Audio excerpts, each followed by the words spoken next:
Hey, what's going on, guys? How's it going? Welcome back to more CSGO news. My name's Jake. What's up with all of you? How was the weekend? I'm sure it was crazy for you guys. I'm sure some of you guys had some great fun, as I did as well. But with that fun comes a ton of crazy CSGO news. As per usual, every story will be timestamped down below because, as many of you guys know if you've come back to the show a few times, every Monday is hectic, okay? Let's hop into the first story. Breaking news, though, as of this morning, Fnatic, as expected, has re-signed both Flusha alongside Golden. JW, Crims, and Brawlin will, of course, we expect to fill out that roster. And it leaves people wondering, what could this mean for the future? We talked about this last week, the drama around mistreating Golden, JW denying those rumors, Banks alongside Thorn kind of attributing to them about how that former roster treated Golden and the role shift as well as the early kick. We talked about that. I thought I gave a fair assessment of the situation in itself if you guys want to check that out. But with that being said, I think the overall first thought coming to my head about this is if Flusha can pull off what he did with Cloud9, the way he looked over there,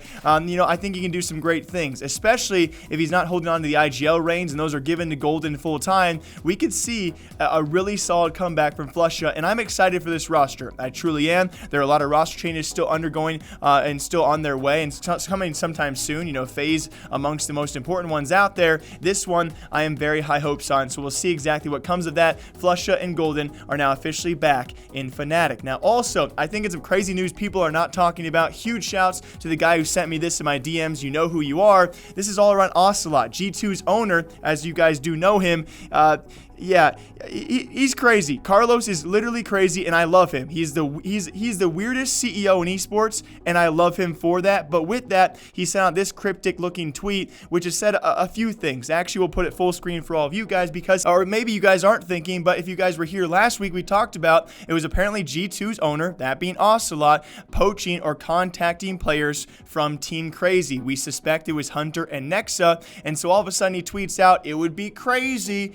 It'd be freaking nuts. Someone would be out of their mind to actually transform a French-speaking team into an English-speaking team." And you're probably right, Carlos. Although rumors were that they were going to make some changes for G2, I thought it was not even a rumor. It was pretty clear. The question was who would be joining that roster, and of course who would be leaving. And even more so, besides that tweet being a little cryptic, I think he's up to something. Obviously, if not trying to transform the team into an English-speaking team, making some changes, I think is guaranteed. If it's going to be crazy players, if it'll be other players. Even Norse replied and he said, "Buy simple, no balls." That's all he had to say. And Carlos, being crazy weird Carlos, is now most recently following simple. I'm just saying, this is not going to be any rumors out there based off this. I don't want to start any rumors based off this, or maybe we do. If it does happen, if G2 either become an English-speaking team, or more importantly, if we see simple on G2, you heard it here first, folks, okay? Crazy stuff going over there on G2, and we're not really sure what's going to happen, but some big things are coming soon. So for all of you G2 and French fans out there, stay tuned. I'll be talking about it. And speaking of the French scene, oh my goodness, this past weekend I was actually gone, so I wasn't really able to watch too much CSGO or cover these things, obviously, as breaking news, but we actually have further reports further confirming that it will be Shox apparently going to Vitality, speaking of the French scene, and not the free agent Kiyoshima. I had this battle. I was actually in a Goodwill, and I was with my sister, and we're picking out clothes, and I got angry, and that's when I was tweeting a few things about this. It just blows my mind, especially with recent talks. So many people, especially guys like Decay, have now come forward and said, we're not really sure what Kiyoshima has done behind the scenes. We thought it was rumors, and it was kind of just, everyone that Decay has talked to has said he's a nice guy, he's a great teammate. And so for a team like Vitality to go after Shox and pay upwards of what's reported of $400,000 and not even try Kiyoshima for borderline free plus a little bit of salary here and there, it does really shock me. Now, if they do want to be the #1 most dominant team and they're hoping Shox can be the great Shox we once knew, maybe it's worth the risk to them. But it does surprise me a team will kick a guy like MBK and bring in a debatable guy like Shox, who we have not seen in top form or consistent form. And I thought MBK, I really did think he was a good placeholder for this team, an anchor for the team. And so now take a risk, a $400,000 plus salary risk on Shox, and not even give Kio a chance for free. It does blow my mind. I hope the best for this team. And you think about it, though, what they're maybe going for. If you have the ZywOo and you have the Shox, this could be a great French team. It could be. And they're willing to take that risk, so I will not judge them for it. But it does blow my mind that teams do not give Kiyoshima a chance. And he's still free, guys. French scene. You're crazy. It's also really funny when former CS pros like KRL come forward and said, you know, back in the day, we offered RPK some McDonald's menu items alongside a subscription to a magazine, and that's how he joined our team. It is crazy how far we have come. Obviously, that was before my time, so now I'm used to these big buyouts, but it is still shocking to compare the two of what was once offered to players, you know, in terms of salaries and all of that, and now what we're paying for players. It's ridiculous to see.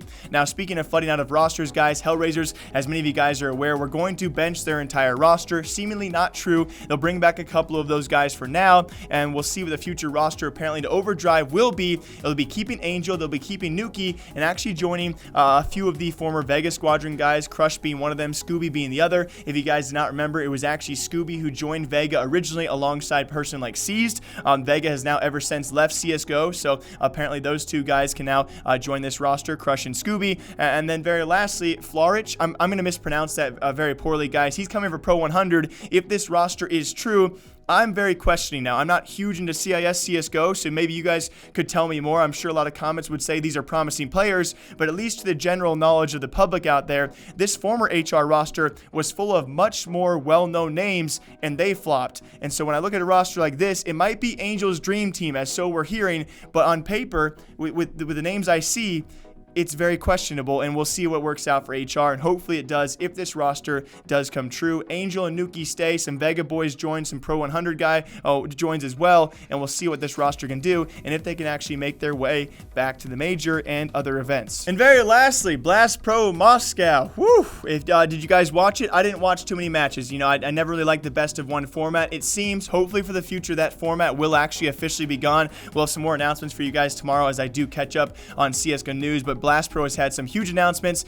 This event, though, was back to their best of ones, and we saw a handful of ties. Actually, 4 ties across the board, which did make, again, for some very confusing format changes. Overall, though, my general short thoughts out there is, first of all, our 2 big changes for teams out there, MIBR with KNG and, of course, ENCE with Sunny. They did not perform very well. Ironically enough, though, or for some reason, it seems that people out there wanted to hate more on ENCE with Sunny than they do with MIBR struggling with KNG, so we'll see what comes of that. It seems there is a lot of hate directed towards that team. I would also say on top of that, Zeus, his last event was very lackluster. I felt bad. It's a really weird and terrible time to go out, but either way, Zeus is now officially retired, and they go out with an 0-1-4 record, I do believe. NIP was I really seriously worried about the future of what NIP is going to do and where their players will go, specifically one player. You guys know that's going to be Get Right. And then very lastly, the 2 teams who go 1-2 are the 2 teams who are not even official teams of the Blast Pro circuit. They were given last-second invites, and they made the most of it. That being AVANGAR now taking over Forza, their first ever, I would say, you guys could argue against it, of course, their first ever Tier 1 event here at Blast Pro Moscow. Huge congrats to CIS teams really keeping the train rolling. They actually lost to Forza in group play and then took them out again in the best of 3 grand final, and I would say an overall iffy event, but with that, those CIS teams really showing up. Got to be proud of those guys in AVANGAR. They keep that train really going. Besides that, those are my general thoughts of a really short event out there. As I do catch up on CSGO news, guys, some huge announcements I will be waiting for tomorrow to announce to all of you. As you guys know, Monday is typically catch-up day here for CSGO. I'll be back here tomorrow breaking down other esports and gaming news on top of all of that. I hope you guys all enjoy. Drink some water, okay? I'll see you back here sometime soon, and until then, goodbye. We'll be right